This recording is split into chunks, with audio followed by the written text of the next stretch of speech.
सब लोग को good evening, good evening.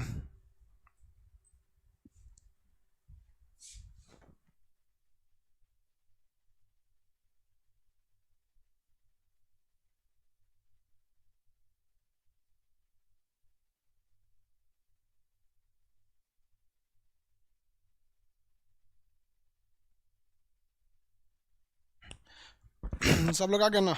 Good evening बाबू सब लोग को। देखिए, पॉलिटी वाला बताना है आप लोग को। पीडीएफ वगैरह पीडीएफ सेक्शन में मिलेगा। जब तक यहाँ देखते हुए आप लोग आंसर देने का कोशिश करेंगे। देखिए, पहला नंबर क्वेश्चन कर रहा है भारतीय संविधान किसके द्वारा बनाया गया था। तो क्वेश्चन इसमें दो चीज पूछता है, भारतीय संविधान का स्रोत क्या है और भारतीय संविधान बनाया किसके गया था। तो भारतीय संविधान का स्रोत है, जो ओरिजिन है भारतीय संविधान का, कॉन्स्टिट्यूशन का, वो भारत के लोग है। इसलिए प्रियम्बर में लिखा हुआ है we the people of India, हम भारत के लोग। तो याद रखिएगा, जब कहेगा संविधान का स्रोत क्या है तो भारत की जनता। लेकिन यह संविधान किसके सिफारिश पर बनाया गया था? तो कैबिनेट मिशन के द्वारा आया था। कैबिनेट मिशन मार्च 1946 में आया था और इसके द्वारा संविधान सभा का गठन किया गया था।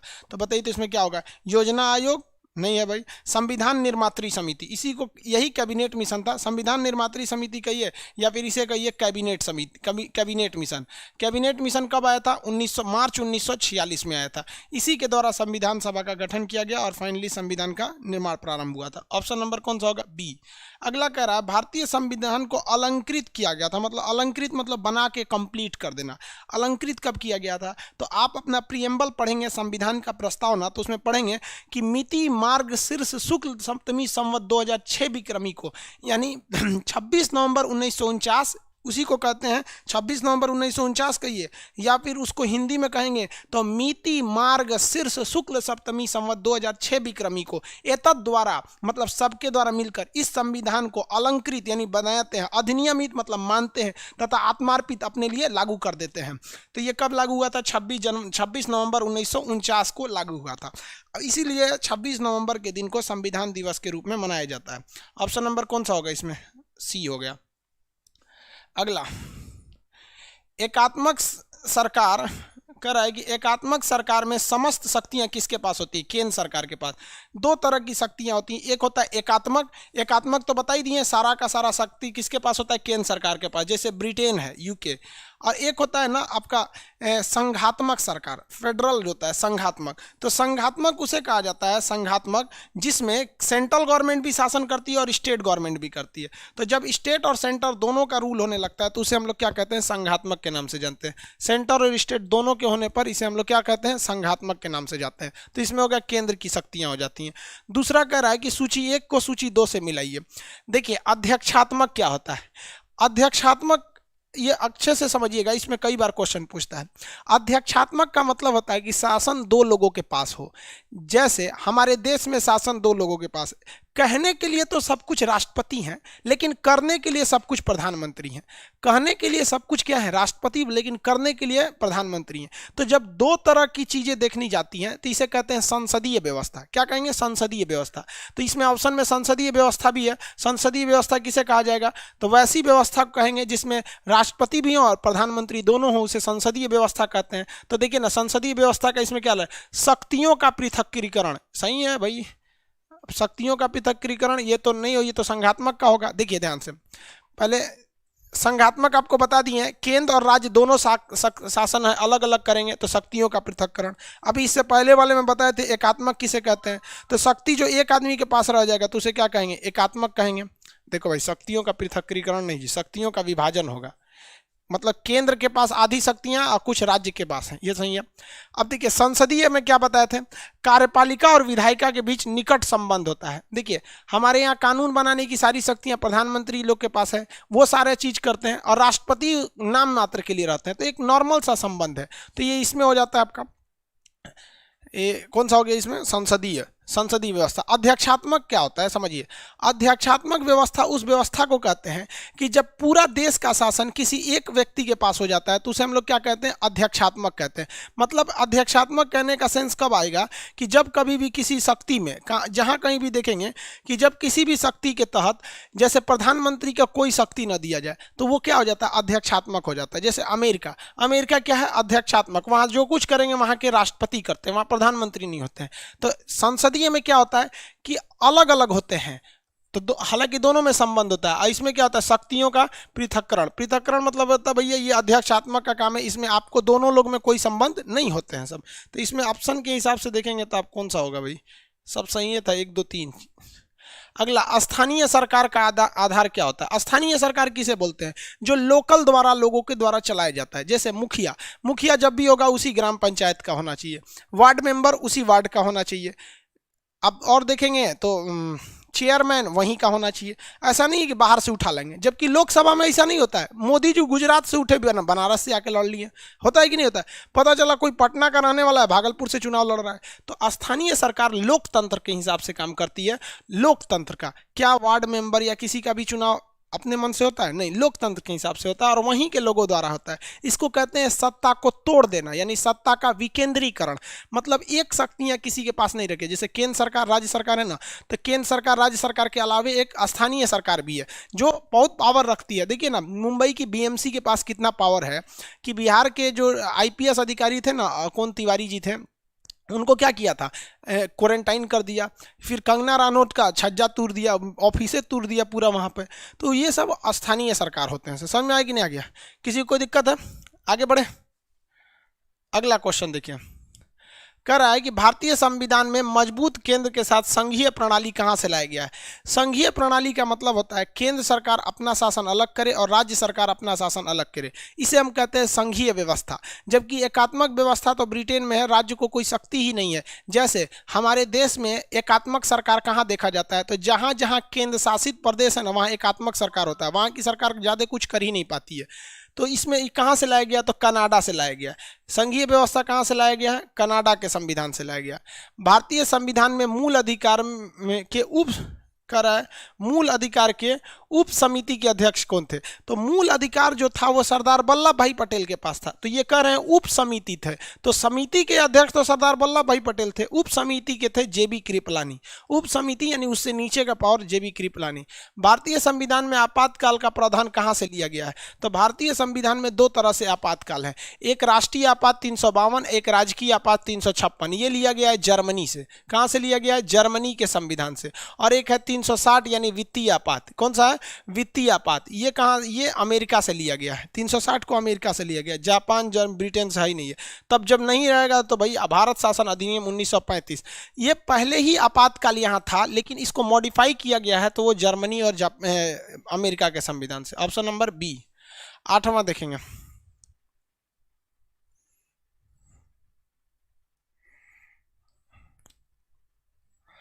9 नंबर, निम्नलिखित में से किसे संविधान की आत्मा कहा जाता है? संविधान की आत्मा किसे कहा जाता है?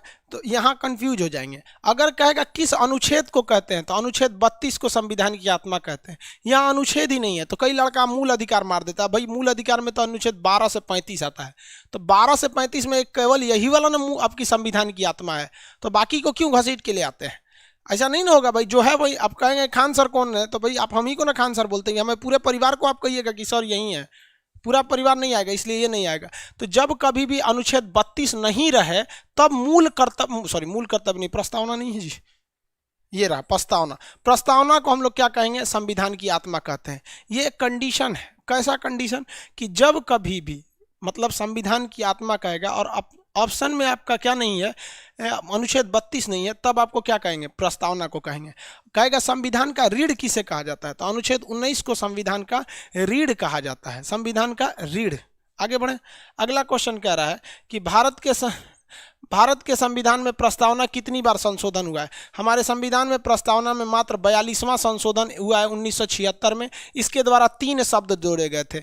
एक क्या जोड़ा गया था? एकता, अखंड, समाजवादी, पंथ निरपेक्ष, एकता और अखंडता। पहला शब्द था समाजवादी, यानी समाज का ध्यान रखना है, समाजवादी शब्द को जोड़ा गया था। दूसरा जो था वो था समाजवादी, पंथ निरपेक्ष मतलब सरकार जो है धार्मिक चीज़ों में भाग नहीं लेगी। और उस तीसरा एकता अखंडता। एकता अखंडता एक ही में है। एकता और अखंडता। एकता का मतलब होता है हम मिलजुल के रहेंगे। अब मिलजुल के नहीं भी रहते हो ना तो कम से कम देश को मत तोड़ो। तो एकता बना के रखना, नहीं रहता तो तोड़ना नहीं है यहाँ पर। तो एक ही बार आज तक संशोधन हुआ है, एक बार में। कौन सा संशोधन था? 42वां संविधान संशोधन 1976। 42वां संविधान संशोधन 1976। 11 नंबर, निम्नलिखित में से किसने संविधान सभा के समक्ष प्रस्तावना को पेश किया था? जवाहरलाल नेहरू ने। जवाहरलाल नेहरू ने प्रस्तावना को पेश किया था, भारतीय संविधान के प्रस्तावना को। अगला क्वेश्चन 12 नंबर देखिए, भारत में संघ राज्य की संख्या कितनी है? तो भारत में कुल 8 केंद्र शासित प्रदेश हैं। कितने हैं? 8 केंद्र शासित प्रदेश। आप इनको गिनेंगे अभी के हिसाब से तो आप देखिए,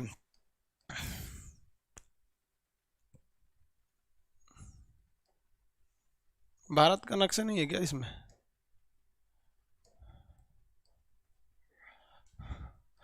देखिए, पहला केंद्र शासित प्रदेश तो आपको यहीं पे मिल जाएगा, 2 ठो, जम्मू कश्मीर। जम्मू कश्मीर एक ठो मिल गया, और एक क्या मिल जाएगा? लद्दाख, यहाँ मिल गया। उसके नीचे उतरेंगे चंडीगढ़ और दिल्ली। पहला, दूसरा, तीसरा। एक हो गया चंडीगढ़, चंडीगढ़। दूसरा हो गया दिल्ली। चौथा हो गया दिल्ली। हो गया 4, हो गया 5, 6। अब नीचे आएंगे यहाँ पर। पहले ना दमन दीप और दादरा नागर हवेली अलग अलग थे, लेकिन अभी क्या है कि दमन दीप और दादरा नागर हवेली एक में है। दमन दीप एंड दादरा नागर हवेली, ये दोनों को एक में मिला दिया गया। तो ये 2 ठो घट के एक हो गए सब। ये हो गया। अब नीचे उतरेंगे तो यहाँ पांडिचेरी। कौन है? पांडिचेरी। पांडिचेरी ये हो गया। इसके अलावा एक और लक्षद्वीप मिलेगा, एक और अंडमान मिलेगा। उस साइड में लक्षद्वीप और एक और अंडमान, अंडमान मिलेगा। समझ में आ गया कि नहीं आ गया? टोटल कितने केंद्र शासित प्रदेश हैं? 8 है। देखिए, पहले राज्यों की संख्या 29 थी। तेलंगाना के बनने के बाद राज्यों की संख्या 29 हो गई, लेकिन कश्मीर को राज्य थोड़ी रखा गया, अभी से तोड़ दिया गया, तो वापस राज्यों की संख्या 28 हो गई है। 8 + 28, समझ में आया? 8 + 28।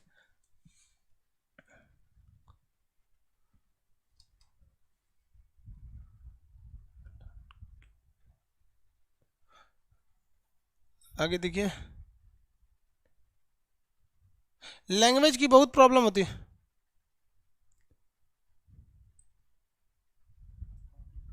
हाँ? ऐप का अपडेट जल्दी ला रहे हैं यार। अपडेट बोल दिए हैं, गूगल के पास है। गूगला जल्दी करता नहीं है किसी चीज़ को। देखिए ध्यान से, ये समझ में आ गया? ऐप का प्रॉब्लम जानते हो? अपडेट ऐप का है, अपडेट दे दिए, गूगला ससुरा कर नहीं रहा है वहाँ पे। गूगला इंडिया में रहता ही नहीं, रहता तो करा देते। समझ में आ गया? हाँ, कैलिफोर्निया में है गूगला। गूगला इंडिया में है ये नहीं। अब फोन नंबर भी नहीं दिया, मेल करिए, पता नहीं चलता ओकरा मेल मिला कि नहीं मिला। अगला क्वेश्चन देखिए, भारत के किस अनुसूची में दल बदल की चर्चा है? 10 से दल बदल, 10 से 10, 10 से दल बदल, 10 से 10। यानी आप जीतने के बाद चुनाव अपनी पार्टी छोड़ के दूसरी पार्टी में नहीं जा सकते।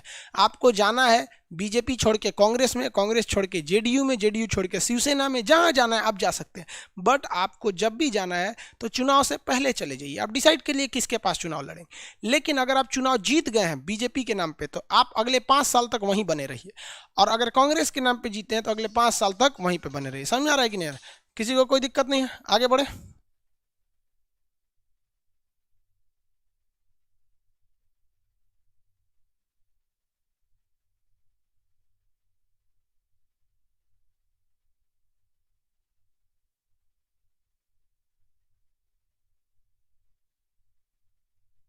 समझ में आया कि नहीं आ गया? तो दल बदल की चर्चा किस में है भाई? दल बदल की चर्चा आपके अनुसूची 10 में है। यहाँ पे आगे देखिए, अनुसूची 10 समझ में आ गया आपको? 1 मिनट बहुत, थोड़ा सा लाइन पर रहिए।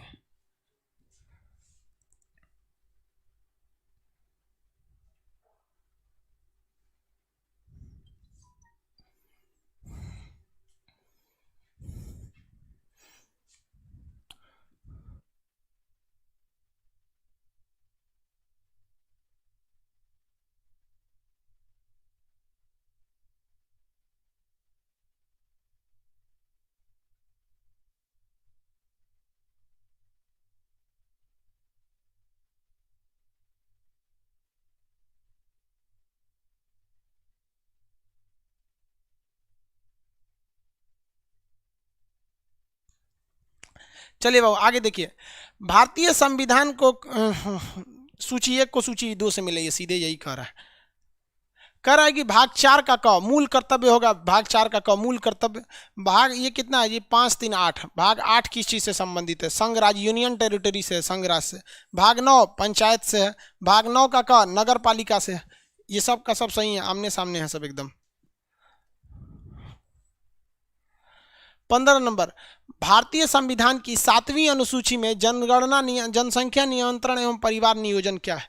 देखिए कुछ ऐसे चीजें हैं जो केवल सेंट्रल गवर्नमेंट को उसका पावर दिया गया है, तो वैसी शक्तियां जो केवल और केवल सेंट्रल गवर्नमेंट के पास रहती है उसे हम लोग कहते हैं संघ शक्तियां।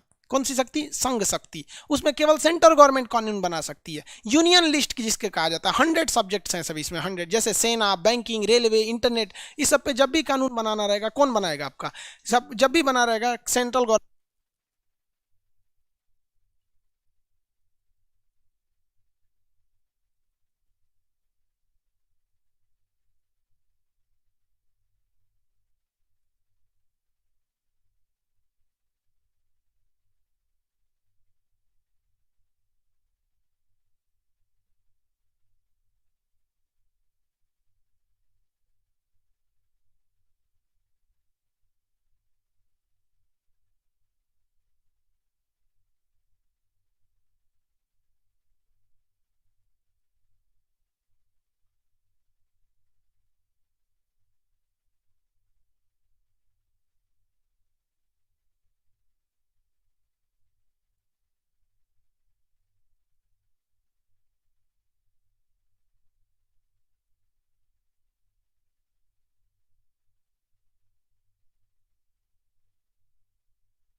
सॉरी सॉरी सॉरी, साउंड नहीं ऑन कर पाए थे, यहाँ से दिमाग से उतर गया साउंड, साउंड का प्रॉब्लम। चलिए दोबारा समझा देते हैं। संघ सूची तक बता दिए थे। राज्य सूची यानी स्टेट, कौन स्टेट में आते हैं वैसे चीज जो राज्य सरकार के लिए जरूरी है, जैसे शिक्षा हो गया, सॉरी शिक्षा करें, सिंचाई व्यवस्था हो गया, कृषि हो गया, नगर पंचायत हो गया, स्थानीय स्वशासन, ये राज्य सूची में आते हैं। और समवर्ती सूची में वैसे चीज आते हैं जो बहुत जरूरी है देश के लिए, जैसे शिक्षा है, समवर्ती सूची में आ जाता है। परिवार नियोजन, जनसंख्या कंट्रोल करना समवर्ती सूची में आ जाता है। तो इसमें कह रहा है कि जनसंख्या नियंत्रण किस में आएगा, तो जनसंख्या नियंत्रण ये सब किस में आते हैं, सब समवर्ती सूची में आ जाते हैं सब। नए राज्यों को भारत में मिलाने का अधिकार किसको है, संसद को है। जैसे अनुच्छेद 2 के तहत भारतीय, अनुच्छेद 2 में क्या कहा गया है कि किसी भी विदेशी राज्य को भारत में मिलाया जा सकता है संसद द्वारा। अनुच्छेद 3 में क्या कहा है कि किसी भी वर्तमान राज्य को आप तोड़ फोड़ कर सकते हैं, जैसे जम्मू कश्मीर को लद्दाख और जम्मू कश्मीर में तोड़ दिया, तो वो 3 के तहत ये दोनों काम कौन कर सकती है, संसद कर सकती है। कौन करेगा, संसद करेगा। हो गया। चलिए देखिए ध्यान से, कह रहा है कि इनमें से कौन सा विधि के समक्ष समानता है। 13 में कहा गया है कि ऐसा कोई कानून नहीं बना सकते हैं जो किसी के मूल अधिकार को छीन लेता हो। या अंग्रेजों द्वारा बनाया गया ऐसा कोई कानून लीगल नहीं है जो किसी के अधिकार को छीनता हो। तो ये 13 कहता है। 14 कहता है कानून के आगे सब समानता है, तो यही बात है, 13 नहीं होगा, इसमें कौन सा होगा 14, विधि के समक्ष समानता, कानून के आगे सब बराबर है। 15 कहता है जाति धर्म लिंग जन्म स्थान के आधार पर सब बराबर है।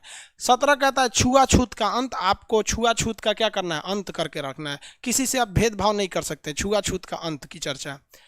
निजता का अधिकार किसमें है, निजता का मतलब होता है प्राइवेसी, आप किसी चीज को छुपा सकते हैं, आपका पासवर्ड आपके कॉल डिटेल्स को कोई नहीं निकालेगा, ये है आपका निजता का अधिकार। हालांकि आप कब कॉल किए हैं कब नहीं, ये आप आपराधिक घटनाओं की जांच के लिए आप कर सकते हैं, इसके लिए नहीं रोका जा सकता है। तो ये हो गया अनुच्छेद 21 में। 19 को संविधान का रीढ़ कहा जाता है, इसमें अभिव्यक्ति की स्वतंत्रता, मीडिया की स्वतंत्रता, पुतला जलाने की स्वतंत्रता, हर तरह की स्वतंत्रता है। 20 में क्या कहा गया है कि किसी व्यक्ति को एक गलती की बस एक ही सजा देंगे, और सजा उस समय के कानून के हिसाब से न देंगे जिस समय उसने अपराध किया है, न कि अपराध के पहले क्या सजा थी या अपराध के बाद कौन सा नया कानून बनाया गया, इस आधार पर आप सजा नहीं दे सकते हैं। और साथ ही कहा गया है कि अपराध जब तक उस अपराध सिद्ध होने के बाद भी उसे संरक्षण देंगे। 18 में कहा है कि आप किसी भी तरह की उपाधि नहीं रख सकते हैं, अंग्रेजों द्वारा जो उपाधि दी गई थी उसे आप नहीं रख सकते हैं। तो इसमें कौन सा होगा आपका 21 होगा। प्राण एवं दैहिक स्वतंत्रता भी उसमें। अल्पसंख्यकों के हितों की चर्चा किसमें, 29 में। देखिए अल्पसंख्यक उसे कहते हैं जिनकी भाषा 10% से कम बोली जाती हो या जिनका धर्म 10% से कम हो। जैसे पूर्वोत्तर राज्य जो है ना, नागालैंड में, वहाँ हिंदू अल्पसंख्यक है क्योंकि वहाँ के हिंदू धर्म के लोगों ने हिंदू धर्म छोड़ के ईसाई धर्म को अपना लिया। मिजोरम में हिंदू अल्पसंख्यक हो गए, वो लोग ईसाई धर्म को अपनाते जा रहे हैं। तो ऐसा नहीं है कि भारत में, ये डिपेंड करता है राज्य में। अब पूरे देश की कल्पना कर, पूरे देश के हिसाब से देखेंगे तो हिंदू अल्पसंख्यक नहीं होगा ना मुस्लिम अल्पसंख्यक होंगे सब।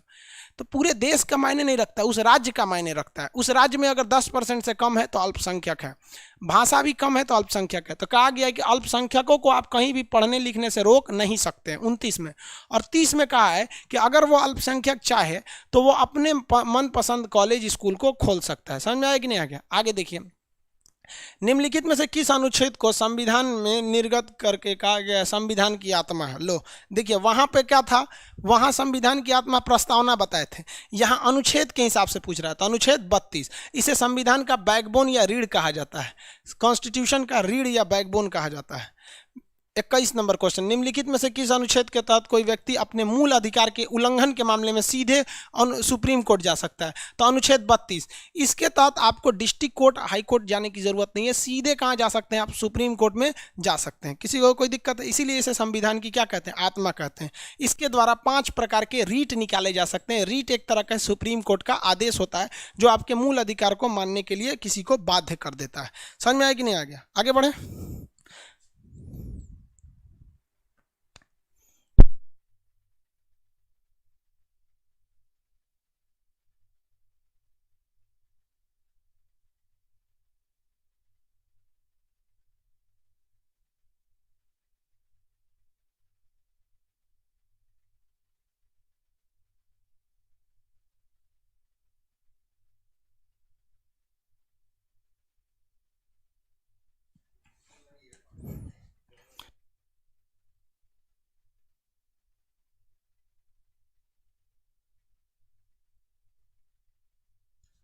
चलिए ध्यान देते हैं,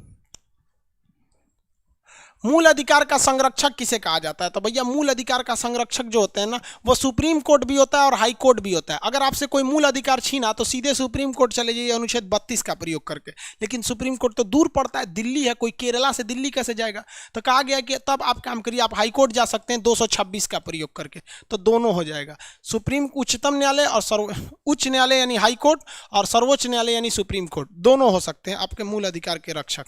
अगला, भारत मूल कर्तव्य कब जोड़ा गया था? आपको पता है मूल कर्तव्य को 42वां संविधान संशोधन के द्वारा जोड़ा गया था। 42वां संविधान संशोधन स्वर्ण सिंह समिति के सिफारिश पर जोड़ा गया था। सबसे पहले मूल कर्तव्य जापान ने बनाया था, हालांकि भारत में मूल कर्तव्य को लागू किया गया था रूस के हिसाब से। मूल कर्तव्य को स्वर्ण सिंह समिति के सिफारिश द्वारा जोड़ा गया, लेकिन बर्मा कमेटी की सिफारिश द्वारा इसे लागू किया गया था। मूल अधिकार निलंबित किए जा सकते हैं राष्ट्रपति द्वारा। कब? इमरजेंसी के समय, आपात के दौरान आपके मूल अधिकार को निलंबित किया जा सकता है। कब? राष्ट्रपति द्वारा कुछ समय के लिए, ताकि इस देश के लिए खतरा न हो। निम्नलिखित में से किस संविधान संशोधन द्वारा संपत्ति के अधिकार को हटा दिया गया? 44वां संविधान संशोधन 1978 द्वारा संपत्ति के अधिकार को मूल अधिकार से हटा दिया गया। देखिए, मूल अधिकार उस अधिकार को कहते हैं जिसे ना हमसे पब्लिक छीन सकती है, ना ही हमसे सरकार छीन सकती है। लेकिन अगर हमारे पास कोई लीगल अधिकार है, यानी कानूनी अधिकार है, तो पब्लिक नहीं छीन सकती है, लेकिन उस अधिकार को कोई व्यक्ति हमसे छीन सकता है। इसलिए पब्लिक नहीं छीन सकती, लेकिन सरकार छीन सकती है। इसलिए मूल अधिकार को हटा दिया गया। अब हमारी ज़मीन को हम नहीं हड़प सकते हैं, लेकिन सरकार को मन करेगा वहाँ पर रेलवे स्टेशन बनाने के ताब से आपकी ज़मीन ले लेगी। अगला, शिक्षा का अधिकार अधिनियम कब लागू हुआ था? तो देखिए, शिक्षा का अधिकार अधिनियम तो बहुत पहले 86वां संविधान संशोधन द्वारा ही लागू हो गया, लेकिन यह मिलना चालू हुआ था 1 अप्रैल 2010 से। 1 अप्रैल किधर है? ये है 20, 1 अप्रैल 2010 से। लेकिन संशोधन कहेगा तो 46वां संशोधन 2002 से। लेकिन उस समय पैसा ही नहीं था, सरकार ने 2010 से इसके देना चालू किया था। खिचड़ी वगैरह सब स्कूल में देना चालू किया, फ्री में शिक्षा। अगला, भारत के संविधान का कौन सा अनुच्छेद भारत के कल्याणकारी राज्य की घोषणा करता है? कल्याणकारी राज्य की घोषणा की चर्चा नहीं आपके किसमें है? देखिए, इसमें तो कहीं नहीं दिया है। एक्चुअली कल्याणकारी राज्य की घोषणा 38 में है। आप इसको समझ जाएंगे, 39 में नहीं है, 38 में है कि सरकार का काम होगा कि जनता का क्या करे? भलाई करे, जनता के लिए क्या करे? कल्याण का काम करे। कल्याण मतलब समझते हैं, भलाई का काम करे। 38 में होगा, 39 नहीं है इसमें। भारतीय संविधान का कौन सा अनुच्छेद पंचायती राज का संदर्भित करता है? भारत ने अनुच्छेद में पंचायती राज की चर्चा 40 में है। 36 में है राज्य की परिभाषा। 39 में कहा गया है कि स्त्री पुरुष को समान काम के लिए समान वेतन देंगे। इसमें कहा गया है कि कृषि और पशुपालन को बढ़ावा देंगे, और आप दुधारू जानवरों की हत्या पर क्या लगाएंगे? प्रतिबंध लगाएंगे। अगला, इनमें से कौन सा संविधान का अनुच्छेद कहता है नागरिकों के लिए एक समान सिविल संहिता? समान सिविल संहिता 44 में है। देखिए, अपराध कर दीजिएगा तो उसे कहते हैं दंड संहिता। ये हिंदू और मुस्लिम दोनों पे सेम लागू होते हैं, और मुस्लिम इसे अपने अच्छे से स्वीकार कर लेते हैं कि भैया हमारे लिए यह दंड संहिता है। मुस्लिम तभी नहीं कहते हैं कि हमारे लिए अलग कानून है, हम अगर गलती करें तो सर काट दो, चोरी करे तो हाथ काट दो, ये सब नहीं है। वो भारत के कानून को मानते हैं। लेकिन जब विवाह के लिए नियम आता है तो उसे कहते हैं सिविल संहिता। तो इसको मुस्लिम नहीं मानते हैं, वो कहते हैं कि ना भैया इसको ना मानेंगे, हम यहाँ पर हम अपना अलग मानेंगे। तो समान सिविल संहिता है। चुनाव के नियम को आचार संहिता कहते हैं। चुनाव के नियम को आचार संहिता 44 हो जाएगा ये।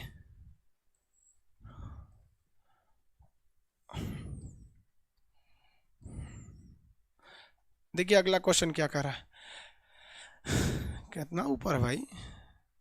30 नंबर, निम्नलिखित में से कौन सा अनुच्छेद 38 के क में पर्यावरण, वन तथा वन्य जीवों के संरक्षण हेतु जीवों के संदर्भित करता है? तो ये क्या चीज़ है भैया? अनुच्छेद 48 का क। तो 48 का क यानी ये 36 से 51 के बीच आता है, जिसे हम कहते हैं भाग 4। भाग 4 जो है किसी भी राज्य को आदेश देता है, जिसे हम राज्य के नीति निर्देशक तक डायरेक्टिव प्रिंसिपल्स ऑफ स्टेट कहते हैं। तो ये नागरिकों का मूल अधिकार नहीं है, राज्य के नीति निर्देशक तत्व है, राज्य का नीति निर्देशक तत्व। Option number D. अगला, भारत के राष्ट्रपति को पद को भरने के लिए निर्वाचन का आयोजन निम्नलिखित में से कौन करता है? केंद्रीय निर्वाचन आयोग करता है। कोई नहीं इसमें। भारत के राष्ट्रपति को पद को भरने के लिए निर्वाचन आयोग निम्नलिखित में से क्या बोल रहा है भाई? निर्वाचन का आयोजन कौन करता है भाई? भारत का निर्वाचन आयोग करता है। निर्वाचन आयोग, निर्वाचन आयोग, इसमें कौन कौन भाग लेते हैं? तो इसमें राज्यसभा, लोकसभा भाग लेती है। 3 लोग लेते हैं, 3 लोग नहीं लेते हैं। लोकसभा, राज्यसभा और विधानसभा भाग लेती है। ये लोग भाग लेते हैं, बाकी इसके अलावे लोग भाग नहीं लेते हैं। आगे बढ़े। विधान मनोनीत सदस्य और एंग्लो इंडियन इसमें भाग नहीं लेते हैं। अगला क्वेश्चन कर रहा है, राष्ट्रपति के पद का शपथ कौन दिलाता है? राष्ट्रपति को पद का शपथ भारत के मुख्य न्यायाधीश दिलाते हैं। अगर ये मुख्य न्यायाधीश नहीं रहेंगे तो बाकी बचे सीनियर जज इनको दिलाएंगे।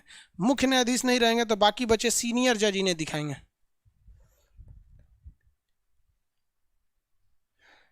अननोन आदमी कह रहे हैं सर मैं लाइन नहीं देख पा रहा हूं। अगला कह रहे सर कार्यवाहक राष्ट्रपति पर महाभियोग लाया जा सकता है? नहीं। कितना दिन के लिए रहबे करते हैं? आगे देखिए, गड़बड़ करेगा तो उसको भी हटा देंगे सर। पर मैं लाइव नहीं देख पा रहा हूँ, इसलिए सारा वीडियो कब तक रहेगा? कोई दिक्कत नहीं, आपका 1 महीना तक रहेगा वीडियो। राष्ट्रपति का अध्यादेश लागू रहता है 6 महीने तक। राष्ट्रपति का अध्यादेश कितने महीने तक लागू रह सकता है? 6 महीने तक। इसकी चर्चा किस आर्टिकल में? 123 में।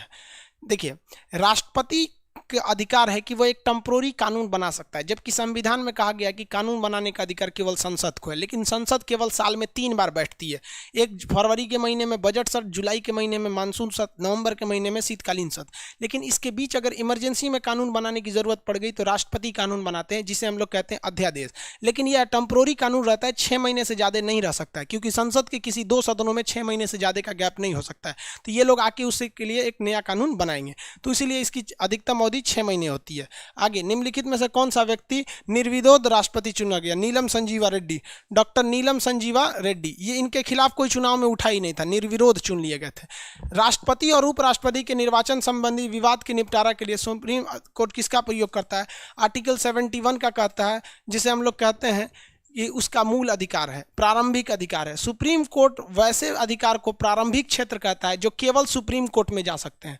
तो राष्ट्रपति और उपराष्ट्रपति का चुनाव संबंधी विवाद अनुच्छेद 71 के तहत केवल और केवल सुप्रीम कोर्ट में जा सकता है। तो वैसा मुकदमा जिसे आप हाई कोर्ट या डिस्ट्रिक्ट कोर्ट में नहीं ले जा सकते हैं, उसे कहते हैं प्रारंभिक क्षेत्राधिकार। समझ में आ गया कि नहीं आ गया? अगला,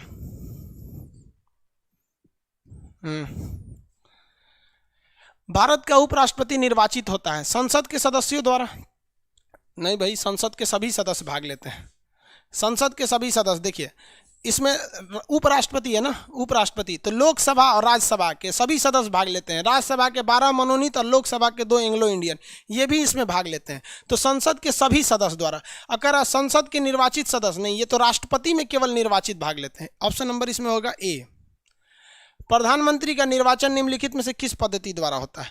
भाई, प्रधानमंत्री जी जो होते हैं इनकी नियुक्ति होती है। प्रधानमंत्री के क्या होते हैं? नियुक्ति। लोकसभा में जो जिसके पास, लोकसभा में 545 सीट है, इसमें जिसको 273 सीट मिल गया, यानी आधा मिल गया, 273, उस व्यक्ति की पार्टी, जिस पार्टी को ये मिला रहेगा, उसमें किसी एक नेता को राष्ट्रपति प्रधानमंत्री के रूप में नियुक्त कर देते हैं। मंत्रिपरिषद की अध्यक्षता कौन करता है? प्रधानमंत्री करते हैं। मंत्रिपरिषद क्या होता है? मंत्रियों का एक समूह होता है जिसमें सबसे बड़े मंत्री बैठते हैं, जिसका नाम होता है कैबिनेट मंत्री। ये हर डिपार्टमेंट के फैसले को खुद ही डिसीजन लेते हैं। तो उन सभी की अध्यक्षता कौन करते हैं? हमारे प्रधानमंत्री साहब करते हैं। अगला, भारतीय संविधान का अनुच्छेद 74-75 क्या है? मंत्रियों के बारे में कहा गया है। मंत्रिपरिषद 74 में कहा गया है कि राष्ट्रपति को सहायता एवं सलाह देने के लिए एक मंत्रिपरिषद होगा। राष्ट्रपति उसी मंत्रिपरिषद के सलाह पर काम करेंगे। मंत्रिपरिषद का आकार लोकसभा के कुल सीटों के 15% से ज़्यादा नहीं हो सकता है। मंत्रिपरिषद की अध्यक्षता प्रधानमंत्री करते हैं। प्रधानमंत्री की नियुक्ति 74 में। 75 में कहा गया अन्य मंत्रियों के बारे में कि प्रधानमंत्री की सलाह पर अन्य मंत्रियों की नियुक्ति, उनका विभाग, उन पर त्यागपत्र दिया जा सकता है। कोई भी व्यक्ति बिना संसद का सदस्य बने 6 महीने तक किसी भी मंत्री के पद पर रह सकता है। अगला, श्री नरेंद्र दामोदर दास मोदी चौथे नंबर पे, 14वें नंबर के। नरेंद्र दामोदर दास मोदी 14वें नंबर पर। नरेंद्र दामोदर दास मोदी 14वें। मंत्रिपरिषद में शामिल नहीं होते हैं। देखिए, मंत्रिपरिषद में 4 तरह के मंत्री होते हैं। कैबिनेट मंत्री जो सबसे सीनियर मंत्री होता है, इसके नीचे जो होते हैं वो राज्य मंत्री होते हैं, ये उनसे जूनियर होते हैं। उसके बाद कैबिनेट सचिव, ये शामिल नहीं होते हैं। बिना मंत्रालय वाले मंत्री, इन्हें उप मंत्री कहा जाता है। कैबिनेट सचिव शामिल नहीं होते हैं, ये लोग तो अधिकारी होते हैं, सचिव लोग। भारत के महान्यायवादी को नियुक्त कौन करते हैं? राष्ट्रपति, भारत के राष्ट्रपति। महान्यायवादी की चर्चा अनुच्छेद 76 में कहा गया है। महान्यायवादी को हम लोग अटॉर्नी जनरल कहते हैं।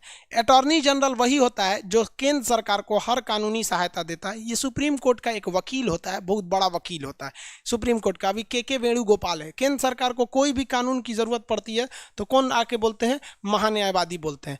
भारत में नियंत्रक एवं महालेखा परीक्षक की कार्य अवधि कितनी होती है? नियंत्रक एक महालेखा परीक्षक 6 साल तक अपने काम पर रहेगा या 65 वर्ष की आयु तक। इसे हम लोग कैग कहते हैं, कंप्ट्रोलर एंड ऑडिटर जनरल। केंद्र सरकार और स्टेट गवर्नमेंट यानी सेंट्रल और स्टेट कितना साल भर में पैसा निकाले और कहाँ खर्च किए, उन सारी चीज़ों की जांच करता है सीएजी। यही घोटालों को पकड़ लेता है। ये जब नियुक्त होता है तो अपने पद पर ये 65 वर्ष की आयु तक रह सकता है और वो 6 साल कार्यकाल तक रह सकता है। मान लीजिए 55 साल की उम्र में आया, तब ये 65 पर रिटायर नहीं होगा, तब 6 साल बाद हो जाएगा। यानी इन दोनों में जो पहले होगा उसी पर रिटायर हो जाता है। अगला, भारत के नियंत्रक एवं महालेखा परीक्षक किसके लिए मुख्य लेखा एवं परीक्षक का काम करते हैं। मतलब कह रहा है कि सीएजी जो होते हैं, नियंत्रक एवं महालेखा परीक्षक, किसके लिए काम करते हैं? केवल स्टेट संघ सरकार के लिए या राज्य सरकार के लिए, कि दोनों के लिए? संघ और राज्य दोनों के लिए काम करते हैं। सीएजी की चर्चा आर्टिकल 148 में है। ये सेंट्रल गवर्नमेंट के भी पैसे की देखरेख करते हैं और स्टेट गवर्नमेंट की। एक ही व्यक्ति होता है जो दोनों की पैसे की देखरेख करता है। अगला, कानून लागू करने का कार्य किसका है? कानून बनाने का काम है आपका विधायिका का। कानून बनाने का काम है विधायिका का। कानून लागू करने का अधिकार कार्यपालिका का है। किसका है? कार्यपालिका का। इसमें अधिकारी लोग आते हैं। और न्यायपालिका जो कानून न माने उसे सजा देने का काम करती है। तो कार्यपालिका एग्जीक्यूटिव का काम। इनमें से कौन सा भारत की कार्यपालिका का अध्यक्ष होता है? भारत की कार्यपालिका का अध्यक्ष राष्ट्रपति होते हैं, लेकिन ये केवल औपचारिक होते हैं, औपचारिक होते हैं। जबकि रियल में अगर देखेंगे तो वास्तविक रूप से कौन होते हैं? प्रधानमंत्री। तो वास्तविक प्रधानमंत्री नहीं, लेकिन फिर भी राष्ट्रपति को आदमी बोलता है। राष्ट्रपति किस क्षमादान शक्ति के तहत सजा की प्रकृति में परिवर्तन किए बिना मात्रा में परिवर्तन करते हैं? इसमें मतलब प्रविलंबन होता है। क्या होता है? परिहार। क्या होता है? परिहार। परिहार में क्या करते हैं ना, केवल टाइमिंग घटा देते हैं। क्या करते हैं? टाइमिंग को घटा देते हैं। परिहार में क्या करते हैं? टाइमिंग को घटा देते हैं। जैसे 10 साल की कठिन सजा को 5 साल की कठिन सजा में। और लघुकरण में क्या करते हैं? नेचर चेंज कर देते हैं। जैसे फांसी की सजा को उम्र कैद में बदल देंगे। तो इसमें तो कर रहा है प्राकृतिक में परिवर्तन किए बिना, नेचर नहीं चेंज करेंगे। नेचर चेंज करेंगे तो आपका लघुकरण होगा, टाइमिंग घटाएंगे तो परिहार होगा। विराम मतलब किसी कैदी का तबीयत खराब है तो उसको रोक लेंगे सजा को, उसे विराम कहते हैं। प्रविलंबन ये फांसी पर रोक लगाने के लिए किया जाता है। और क्षमा का मतलब हमेशा के लिए जाओ, एकदम कोई टेंशन नहीं, जाओ तुमको क्षमा हो गया। अगला, निम्नलिखित में से कौन सा भारत के राष्ट्रपति द्वारा नियुक्त नहीं किया जाता है? राष्ट्रपति द्वारा नियुक्त नहीं किया जाता है। सुप्रीम कोर्ट का न्यायाधीश राष्ट्रपति नियुक्त करते हैं। भारत का मुख्य न्यायाधीश वही करते हैं। भारत का महासचिव वही करते हैं। उपराष्ट्रपति नियुक्त नहीं होते, इनका चुनाव यानी निर्वाचन होता है। नियुक्त का मतलब होता है कि आपके अंदर एलिजिबिलिटी है, आपको हमने चुन दिया। लेकिन इसका मतलब क्या होता है भाई? निर्वाचन मतलब ये चुनाव कराएगा। ये हो गया। अगला, संसद में शामिल होते हैं। संसद में शामिल होते हैं तीनों, लोकसभा, राज्यसभा और राष्ट्रपति। संसद की चर्चा आर्टिकल 79 में है। संसद शब्द जो होता है पार्लियामेंट से बना है, जो फ्रेंच भाषा का शब्द है। लेकिन पार्लियामेंट की जननी जो कहा जाता है, संसद की जननी कहा जाता है, ये किसे कहा जाता है? तो ये ब्रिटेन को कहा जाता है। भारत के संसद का निर्माण एडविन लुटियन तथा बेकर ने बनाया था। संसद की इतनी शक्ति है कि भारत के अंदर कोई भी कानून को लागू किया जा सकता है। भारत की संप्रभुता यानी सारी शक्तियां, संप्रभुता का मतलब सारी की सारी शक्तियां किसके पास है? संसद के पास है। कैसे? कि या तो वो राज्यसभा के किसी के पास होगा, या तो लोकसभा के पास होगा, या तो राष्ट्रपति के पास। सब नेता तो संसद में बैठते हैं। समझ में आया कि नहीं आ गया? 50, राज्यसभा के सदस्यों का चुनाव किसके द्वारा होता है? तो जो विधानसभा के लोग होते हैं वो चुनते हैं, विधानसभा के सदस्यों द्वारा। विधानसभा के सदस्यों द्वारा राज्यसभा के सदस्यों का चुनाव होता है। विधानसभा के सदस्यों द्वारा राज्यसभा के सदस्यों का चुनाव होता है। आज के लिए बाबू इतना ही रहने देते हैं। पीडीएफ का थोड़ा सा प्रॉब्लम चल रहा है ऐप अपडेट होने के लिए। कल का क्लास का कोई कंफर्म नहीं है, कल क्लास होगा कि नहीं, क्योंकि हमको थोड़ा सा डॉक्टर को दिखाना है। पता नहीं क्यों हाफ जा रहे हैं बहुत ज़्यादा, थोड़ा सा पढ़ाने में ना हाफ जाते हैं थोड़ा, तो डॉक्टर को दिखाना है। इसलिए कल का क्लास का कोई कंफर्मेशन नहीं है। नोटिफिकेशन दे देंगे, संभावना है कि कल का क्लास ना चल पाए। समझ में आ गया? नेक्स्ट क्लास में मिलेंगे। अब कब हम आपको सूचना दे देंगे। जल्दी से हम भी ठीक हो जाएं, ज़्यादा अच्छा पढ़ाएं, क्योंकि रीजन क्या है कि थक जाता है आदमी, सांस फूलने लगता है तो बोला ही नहीं जाता है। आई होप आप समझेंगे। इसको पीडीएफ वगैरह दे देंगे। नेक्स्ट क्लास में मिलेंगे। जय हिंद।